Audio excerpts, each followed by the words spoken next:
მე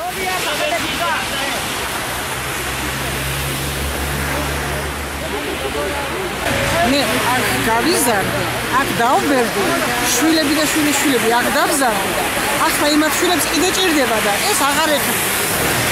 აი ამიტომ მოვედი. ჩვენი ნაძარადენის რაიონი აი ამ პარკის სრულდება. ხელი ზაფხული რო ნახოთ რამდენი ყავია. ნუ არ ვიცი.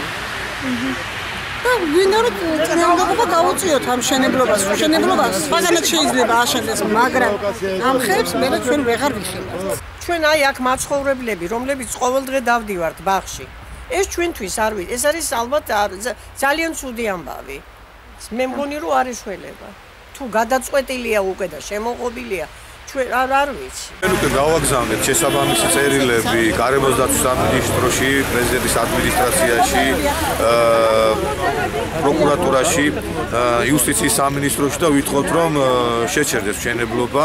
ეხლა ხელმოწერები გროვდება აქ პრეზიდენტის ადმინისტრაციის სახელზე, აგრეთვე მოსახლეობის მხრიდან. ფაქტია რომ სამწუხაროდ სააკაშვილის ხელისუფლება ერთპიროვნულად იგებს ყველა გადაწყვეტილებას. არც ხალხს ეკითხება, არც ექსპერტებს ეკითხება, არც ქალაქის დაგეგმარებაში არ ჯდება ძალიან ბევრი არაერთხელ გახავს ესა, მაგრამ ეს იმას არ ნიშნავს რომ ჩვენ უნდა გავჩერდეთ და ხმარ უნდა მოვიდეთ. სულ რაღაც 3 თვის განმავლობაში უკვე მესამე ბაღს მოადგა სააკაშვილი, მერაბიშვილი და უგულავა.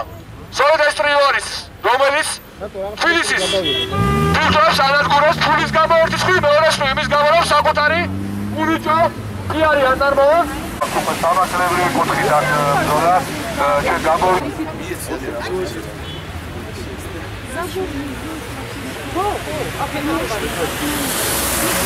ზოგიერთი ჩინოსანი იტყვის რომ ცოტა ხალხი იყო და 100,000 კაცი იყო საჭირო გამოსულიყო იმისათვის რომ შედეგი მივიღოთ, მაგრამ ჩემი აზრით არც ერთი კაცის გამოსვლა არ არის საჭირო, იმიტომ რომ ჩვენს მხარეზე არის კანონი, მისი უდიდებულესობა კანონი, რომელიც ამბობს რომ ბაღებში და სკვერებში მშენებლობა აკრძალულია.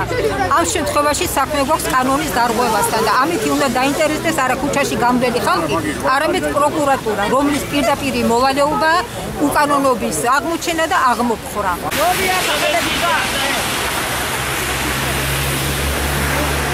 მეოდებით შაბათს 4-ის ნახევარზე კიდევ ერთხელ.